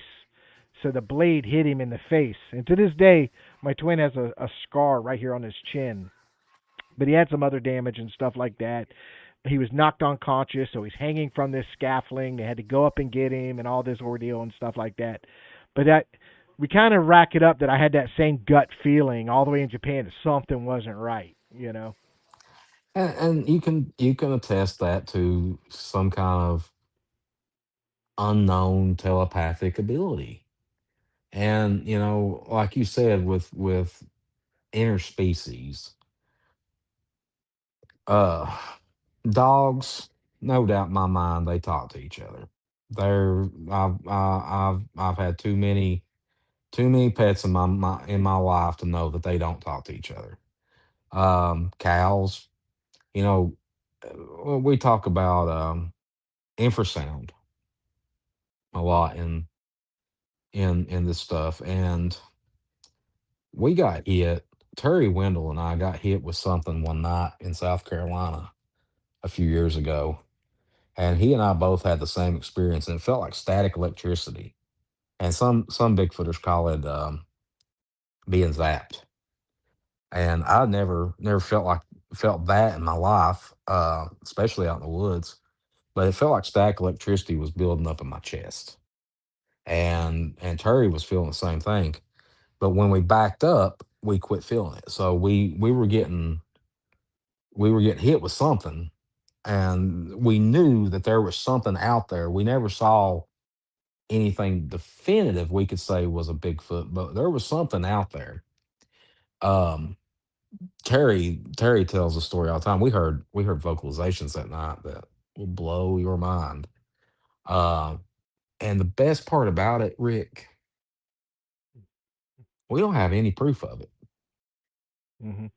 We just have each other. We heard we heard a deep, loud, almost male like, and then we heard a real loud, high pitched. I can't do it, so I ain't gonna try. But they were talking back and forth to each other. But we tell people, they say, "Well, where's the recordings at?" I don't have recordings. We were out Yeah, there. I'm We that left guy there. you want to go out with. I'm that guy you want to go out with. I'm constantly recording. I am I'm constantly just because I've learned that things happen when you least expect it. I've had now. things happen when the moment I stepped out of the car, or I've got I'm just walking to where I want to go and something happened, or on my way back to the vehicle. So I've just gotten that habit where I'm recording. I'm constantly I, recording. I got one for you. Back a few years ago, I was in my research area up in Kentucky. I tell this. I normally reserve this one for conferences, but I'll tell this one. Um, I got off work one night, and I looked at my cameras, and I said, I've got to go change batteries because we had a little cold front coming through, and animals, not just Bigfoot, but most animals move around during those times. That's time to move. It's cold front coming in. They're going to get out, and they're going to move around. So if a deer and squirrel and stuff like this are moving, then Bigfoot's probably going to move too. So I said, I've got, as bad as I hate to, I've got to go change these batteries. So I got my flashlights and everything, and I went out to my research area. It's a pretty good drive out through there, and I left my truck sitting up on top of a little clearing, and I walked down a low logging trail, and I had a camera out there. I went out there, changed the batteries. Nothing that I hadn't done multiple times before. Middle of the night. My mom called me. She hadn't seen me pass by their house, and she was like, "Hey, you working late?" I'm like, "No, I'm out looking for unicorns." She's like, "Well, have fun. Be careful." And nothing more, nothing less. So I'm walking back toward the truck, and I hear something over the ridge here move, and I said, huh, not one time, even though I'm a Bigfooter, and people think that we have Bigfoot on the mind all the time. We don't. I Yeah. never thought at that moment that that was a Bigfoot. It's probably a deer or something. I spooked the deer up. So I was just keep on walking, and I hear something down below me, and it goes, "Help." Well, automatically, I go into help mode, and I'm like, "Hey, who's down there?" I scream at them, and they said, "Come down here." And then it laughed, Mm. and I went, "Oh no, I'm good." Yeah, I So ain't I going picked anywhere if up. they're laughing. I'm picking up my steps, and I hear it again, but I don't hear movement. It's right here under the ridge under me. I don't hear it moving. I hear it again. Go, "Where you going?" And I said, "You got to leave me alone. Stay right here. You can't come with me." Because what I learned when dating Gwen is if you go into a house or somewhere that's got paranormal activity, if you tell them theoretically, if you say out loud, "Hey, you got to stay here. You can't come with me," then they can't come with you. They're confined. So I said, "You can't come with me. I'm leaving." So I get on up and I could feel it right there. And I was like, "Oh God, I don't like this. I don't like none of it. I hate anything like that." So I get out to my truck and I get in and I turn the truck on. I smoked at the time. I lit a cigarette up, was getting ready to crack the window. I hadn't cracked the window. And the reason why I mentioned the cigarette is because there was smoke right here. And out of nowhere, window rolled up right here in my ear, and I felt the breath and seen the smoke blow. Go, where you going? But it was Oh, stern. I pulled it down and drive and I hauled ass out of there. I never went back to that area again. The cameras, everything's still right there. They're dead. I'll never go back there ever again. If anybody wants to go up there, shoot me a message. You can have the cameras. I don't want them. I have no desire to go back up in that area. And there's certain places I don't go. I yeah. don't I Do don't feel you good have about a it. YouTube channel or a website or anything like that that you could tell people to go to? I have a YouTube channel. It is What's Cooking with Michael Cook. It was a failed podcast that we started. It didn't go anywhere. I don't have the Yeah. time. I know you're the same way as I am. You don't have the time, but you do it. I really don't have the time to put into podcasts, It's a lot of production and work. stuff. It's a lot of work, you know. I've had friends, Um, Tommy McClure, Terry Wendell. They've told me time and time again, man, you want to do a podcast, you want it to be your podcast, we'll produce it for you and all this stuff. But I'd rather be a guest and do this once, twice a month and be done with it. But What's Cooking with Michael Cook, you'll find a bunch of cooking videos on there. Cause not only am I a Bigfooter, I'm a culinary artist. I mhm. cook a lot. I find cooking as therapy. I'm very uh, in fact tonight I think is going to be tortellini soup. Um, Yeah, but I'm getting kind of also hungry. It's 9 o'clock here, and I'm like, man, I have not ate since yesterday. But I do I these long periods ate. of fasting. I fast a lot, so Well, but it's at that point. I do the 16/8 fast. So today I ate my protein breakfast burrito at 4. I was like Yeah. you, I took a nap before this and I got a transition. I work at swing shift, so I've been on nights. I come off nights yesterday morning and I'll transition back to days Saturday morning. Mm. So I got 5 days of days coming up and my body don't know what to do half the time. Um but no, I do that and I've got a TikTok. Michael W. Cook, I think is what it is. The best way to find me is Facebook. Cook Cryptid Research on Facebook and Michael W. Cook. Cook Cook cryptid research. Hmm. And Okay. it's the same badge, the picture that you showed earlier. Um, then yeah, I got that, and then I've got my personal Facebook page. I and don't by all means don't think this is me being a certain way. Lately, I have denied friend requests from people I don't know, even though you might be mutual friends with 400 people in the Bigfoot community. I don't personally know you. And if you're going to add me as a friend, at least send me a message and say, hey, man, I heard you on Sasquatch Redacted or something, or I saw you on these woods are haunted or whatever, and um, you can find me on reruns on Travel Channel. I'm on Paranormal Call on Camera and These Woods Are Haunted. We start filming next spring on a brand new show I can't talk about much. I can say there is a new show coming out, and this face is going to be the face of it. Then I'm Yeah, been in the you recording. gotta give me a call. You have to give me a call when that starts to come out. Let me know so I can look for it. We have started pre-promotion for this new show coming out around the same time we start filming this live action show. Um, it is a live action show. Think of Bizarre Foods meets Expedition Unknown. And hello from Houston. Hi. Um, the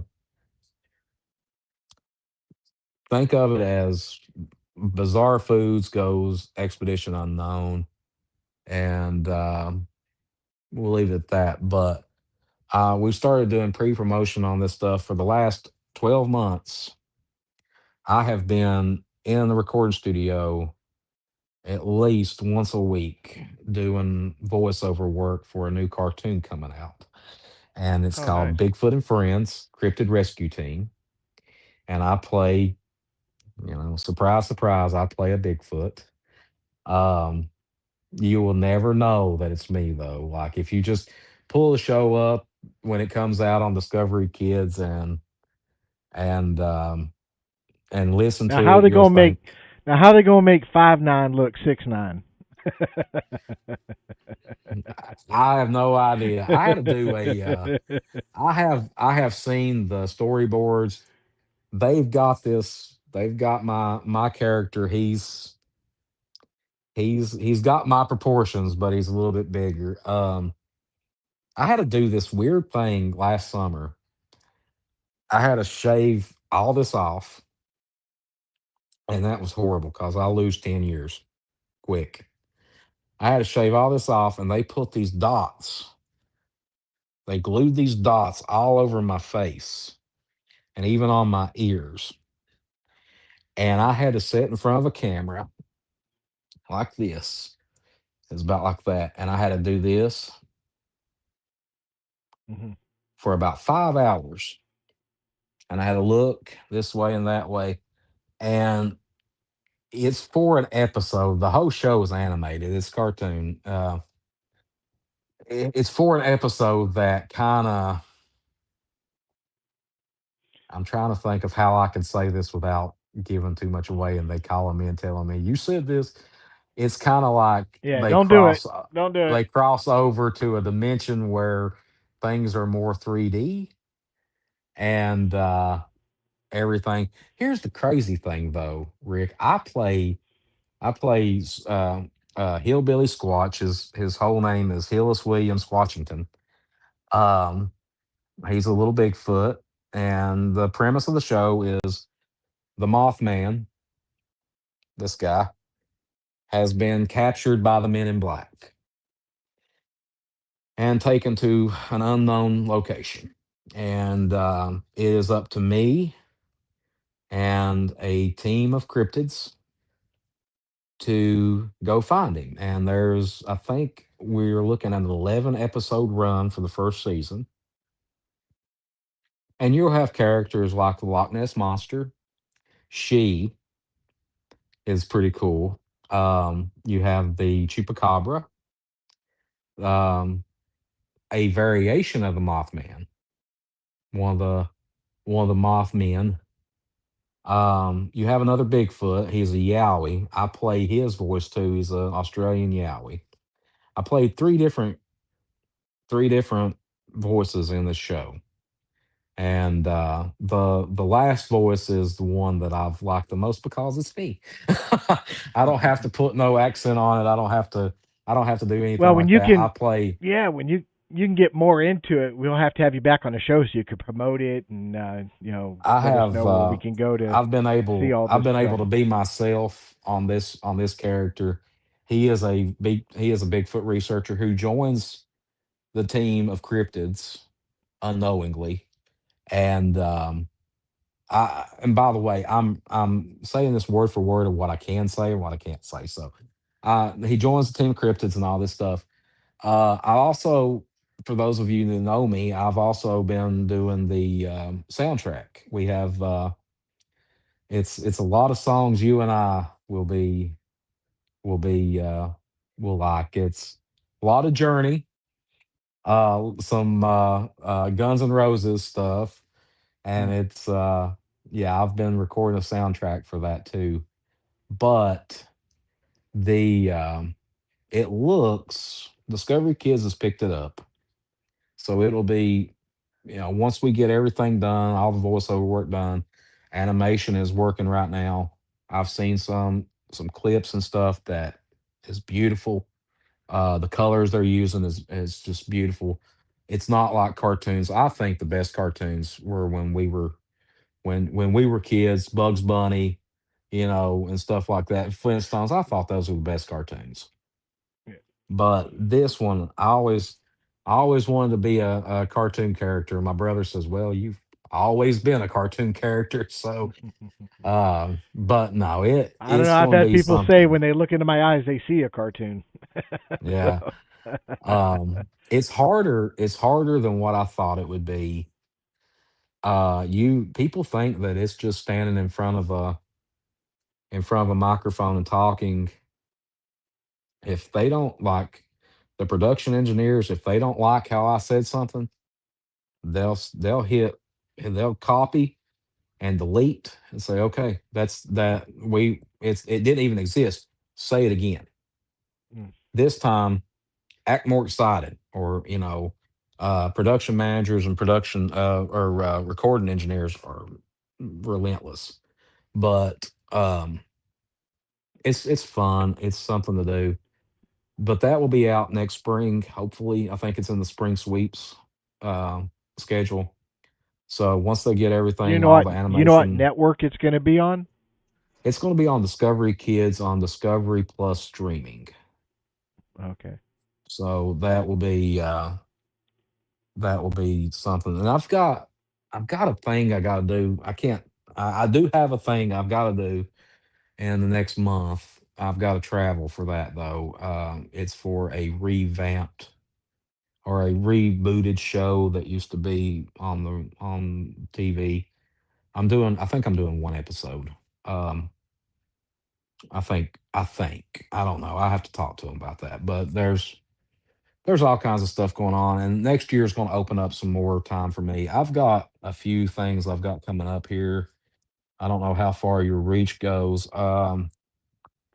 And let's see, in June I'll be at the first ever Arkansas uh, Bigfoot Festival. I'm a VIP speaker, whatever that means. This will be in Little Rock, Arkansas, North Little Rock. And then in August, I am going to be at the Marion County or Marion, North Carolina Bigfoot Festival as a speaker there. And then I have the South Carolina Bigfoot Festival, which is in Westminster, South Carolina. It's in October. And I feel like I'm leaving one out, but I'm pretty sure I cut down with my schedule and stuff, work and work, the cartoon and stuff. I've had to cut down on some appearances, but if you follow me on Facebook or Instagram or even X, that's another thing. If you follow me on X, I don't I don't control X. I don't have any. That's a publicist company that does that. So if you send the message on X and I don't reply, I don't think I even have X on my phone. I don't think I have Twitter on my phone. I don't I don't do that. I don't whatever it's called. I don't run that page. But the Facebook page, if you want to shoot me a message on Facebook, give me a day. If I don't reply to you, don't be mad. Give me a day and I will reply. I'm always amped up to listen to somebody's story. or talk about baseball if you're an Angels fan. Then I like that. And Roll Tide all the way. And of course, can't leave out my cats, my UK basketball cats. Football team is the jury's out on that, but Roll Tide all the way. Um, and if you're in the Birmingham, I won't say exactly where I live at, but if you're in the Birmingham vicinity of Alabama and you're passing through, you want to grab something to eat or something, you want to sit down and talk Bigfoot or talk about anything, I'm always looking for friends. I'm always looking for companionship. I'm totally by myself down here. Mhm. So Yeah, that's I how know I that was a research. I'm by myself. I don't have a team or anything like that. I do it all myself. Um, Now, of course, this show I have, me and Johnny are a team and we do the show. But outside of that, he has his own research. Um, so I'll put that up there so people. So Johnny has the Sasquatch Encounter Brigade. That's on Facebook and YouTube, and that's his research channel. So if anybody's interested in watch what Johnny's doing, because he's on that unique position where he's having actual Bigfoot stuff going on the property around his house. So he's not like me where he has to jump in the vehicle and travel somewhere all the time. He does travel though, so he does go to other locations. Um, yeah, of course, I've got my channel, which is on big. I have a Facebook page and I got a YouTube channel called Bigfoot Florida Guy. Um, I haven't done any live stuff out in the woods in quite some time, but I will be getting back into that. But it's an entertaining channel. I love it. I've been doing it for a few years, and so love to have new subscribers on the Bigfoot Florida Guy. And then, of course, we've got this channel right here. We have a Facebook page and a YouTube page. So if anybody wants to we definitely, like I said, we missed the goal this year. I wanted 500 subscribers for Sasquatch Unredacted. We got 491, so we came close. But we'll shoot for well, 1,000 for this next year. So I've got a I've got a few more things coming up, but if you get on Facebook and stuff, you'll see some stuff. I got a comedy tour coming out. I think next year I'm going to be doing a few stand up sessions. I used to do that all the time, and I kind of fell out of it, but uh, I'm under publicist obligations and contractual obligations now where I need to get out more. The the best place, if you, I tell you what, I'll say this: if you come to somewhere I'm speaking at this year, and you say you heard me on Sasquatch Redacted, I'll tell you what, I'll sign one of these books and it's all yours. And and you don't owe me nothing but a handshake and a hug. And a hug is I don't like people touching me. You have to. I'll say this, and I don't mean this by any way, shape, or form. You have to be plumbed right to hug me. If you're a 300-pound man covered in sweat, I don't want to hug you. I don't want to hug you. But that goes with closing statements on this, folks. We live in a time, and I'm speaking directly to everybody out there. We live in a time now where uncertainty is very real, whether it be Bigfoot or whatever. And I'm not a political person. I'm not a religious person. I am a person. And I truly believe that Bigfoot and the broader vision of things, Bigfoot-ing, Bigfoot festivals, Bigfoot conferences are the only places where it doesn't matter whether you're left or right, Republican, Democrat, gay or straight, black or white. It doesn't matter. We are there for one purpose. It's because we love this stuff and we like learning about it. And during these times we live in, like I said, I'm not a religious person. I'm very spiritual, though. Learn to pray. It's good for you. Pray for everybody out there. But before you pray for people you love, pray for people you hate. And your differences aside, pray for everybody up in Minneapolis right now and California. That stuff's a mess. None of that needs to ever happen on both sides. And a news flash to everybody out there: America is one of the most lenient places on earth when it comes to immigration. Most places out there, if you get caught in their country illegally, you don't get hauled off and see your family on the other side. You get offed and you see your family on the other side. We are one of the most lenient places on earth when it comes to immigration. And I know, and Rick knows people that's probably here illegally. They're good people. It is what it is. But neither side needs to be doing what they're doing right now. And it's just like Rodney Well, with King that, said back in the 90s, brother. Can't we all just get along?